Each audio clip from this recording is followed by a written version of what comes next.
Welcome back. ഇന്ന് നമ്മൾ കാണിക്കുന്നത് തട്ടുകടയിൽ നിന്നൊക്കെ കിട്ടുന്ന നല്ല അടിപൊളിയായിട്ടുള്ള ഗ്രീൻ പീസ് മസാലയാണ്. നല്ല ടേസ്റ്റാണ് ഇത് കഴിക്കാൻ വേണ്ടിയിട്ട്. നല്ല ചായൻ്റെ കൂടെ സുലൈമാൻ്റെ കൂടെ എല്ലാം അടിപൊളിയായിരിക്കും. എന്തായാലും ട്രൈ ചെയ്ത് നോക്കുക. ഈസിയാണ് ഉണ്ടാക്കാൻ വേണ്ടിയിട്ട്. ഗ്രീൻ പീസ് വെച്ചിട്ടാണ് നമ്മളിത് ഉണ്ടാക്കുന്നത്. ചാനൽ ആദ്യമായിട്ട് കാണുന്നവരുണ്ടെങ്കിൽ സബ്സ്ക്രൈബ് ചെയ്യുക. കൂടുതലുള്ള ബെല്ലൈക്കൺ അമർത്തി ഓൾ ഓപ്ഷൻ ക്ലിക്ക് ചെയ്യുക. അപ്പോൾ ഇതിന് വേണ്ടിയിട്ട് ആദ്യം നമുക്ക് വേണ്ടത് ഗ്രീൻ പീസാണ്. ഞാനിവിടെ തലേന്ന് തന്നെ വെള്ളത്തിൽ കുതിർത്ത് വെച്ചിട്ടുള്ള ഗ്രീൻ പീസ് കുക്കറിലൊന്ന് വേവിച്ചെടുക്കണം. അപ്പോൾ കുക്കറിൽ കുറച്ച് വെള്ളം ചേർത്തിട്ടുണ്ട്.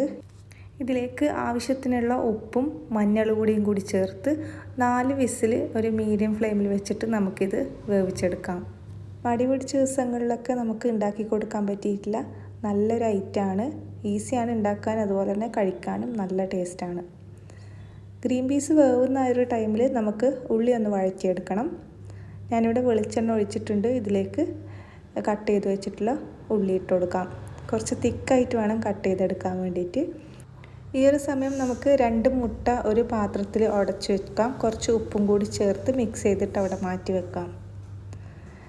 ഇനി ഉള്ളി ഒന്ന് വഴന്ന് വന്നിട്ടുണ്ട്. ഇതിലേക്ക് കട്ട് ചെയ്ത് വെച്ചിട്ടുള്ള വെളുത്തുള്ളിയും പച്ചമുളകും തക്കാളിയൊക്കെ ചേർത്ത് കൊടുക്കാം. ചാനലിൽ ഒരുപാട് വീഡിയോസൊക്കെ അപ്ലോഡ് ആക്കിയിട്ടുണ്ട്. കാണാത്തവരുണ്ടെങ്കിൽ ഒന്ന് കണ്ടു നോക്കി ഫീഡ്ബാക്കൊക്കെ അറിയിക്കുക. ഇഷ്ടപ്പെടുവാണെങ്കിൽ ലൈക്ക് ചെയ്യാനും ഷെയർ ചെയ്യാനും മറക്കരുത് കേട്ടോ. ഉള്ളിയും തക്കാളിയും വെളുത്തുള്ളിയൊക്കെ നന്നായിട്ട് കുക്കായി വരണം. ആവശ്യത്തിനുള്ള ഉപ്പും കൂടി ഇപ്പം ചേർത്ത് കൊടുക്കാം.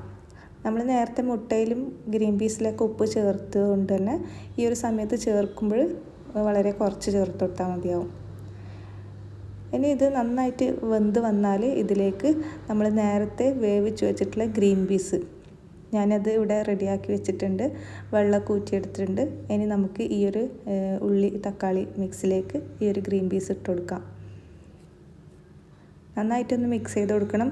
ഇനി ഇതിലേക്ക് വളരെ കുറച്ച് മുളക് പൊടിയും മല്ലിപ്പൊടിയും ആഡ് ചെയ്ത് കൊടുക്കുന്നുണ്ട്. മുളക് പൊടിയും മല്ലിപ്പൊടിയും വളരെ കുറച്ചിട്ട് കൊടുത്താൽ മതിയാവും. കുറച്ച് ഗരം മസാലയും കൂടി ഇട്ട് കൊടുക്കാം. ഇതെല്ലാം കൂടി നന്നായി മിക്സ് ചെയ്ത് ഇതിൻ്റെ ഒരു പച്ചമണം മാറുന്ന വരെ ഒന്ന് ഇളക്കി യോജിപ്പിച്ച് കൊടുക്കാം. നേരത്തെ നമ്മൾ 2 മുട്ട അവിടെ റെഡിയാക്കി വെച്ചിട്ടുണ്ട്. ഈ ഒരു സമയത്ത് അതും കൂടി ചേർത്ത് ഹൈ ഫ്ലെയിമിൽ വെച്ചിട്ട് തന്നെ വഴറ്റിയെടുക്കാം. കുറച്ച് കറിവേപ്പിലയും കൂടി ഇട്ട് കൊടുത്തു കഴിഞ്ഞാൽ നമ്മൾ ഈ സംഭവം റെഡി ആയിട്ടുണ്ട്. എന്തായാലും നിങ്ങൾ ട്രൈ ചെയ്ത് നോക്കേണ്ട ഒരു ഐറ്റമാണ്. ഈസിയാണ്, അതുപോലെ തന്നെ നല്ല ടേസ്റ്റിയാണ്. വൈകുന്നേരം ചായൻ്റെ കൂടെയൊക്കെ ഇത് കഴിക്കാൻ നല്ലൊരു ഡിഫറെൻ്റ് ആയിട്ടുള്ളൊരു ഐറ്റമാണ്. എന്തായാലും ട്രൈ ചെയ്ത് നോക്കാം.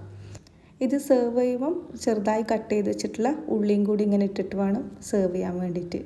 അപ്പോൾ നമ്മൾ ഈ കഴിക്കുമ്പോൾ ഈ പച്ച ഉള്ളി ഇങ്ങനെ കടിക്കുമ്പം പ്രത്യേക ഒരു ടേസ്റ്റാണ്. വീഡിയോ ഇഷ്ടപ്പെടുവാണെങ്കിൽ ലൈക്ക് ചെയ്യാനും ഷെയർ ചെയ്യാനും മറക്കരുത് കേട്ടോ. അപ്പോൾ ചാനലിൽ ഒരുപാട് വീഡിയോസൊക്കെ അപ്ലോഡ് ആക്കിയിട്ടുണ്ട്.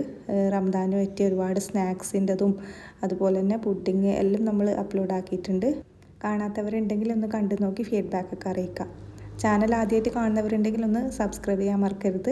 കൂടുതലുള്ള ബെല്ലൈക്കണും കൂടി അമർത്തി ഓൾ എന്ന ഓപ്ഷൻ ക്ലിക്ക് ചെയ്യുക കേട്ടോ. വീഡിയോ ഇഷ്ടപ്പെടുവാണെങ്കിൽ ലൈക്ക് ചെയ്യാനും ഫ്രണ്ട്സിനും ഫാമിലിക്കൊക്കെ ഷെയർ ചെയ്യാനും മറക്കരുത്. അടുത്ത നല്ലൊരു വീഡിയോ ആയിട്ട് നമ്മൾ വീണ്ടും വരുന്നതായിരിക്കും. അതുവരേക്കും ബൈ.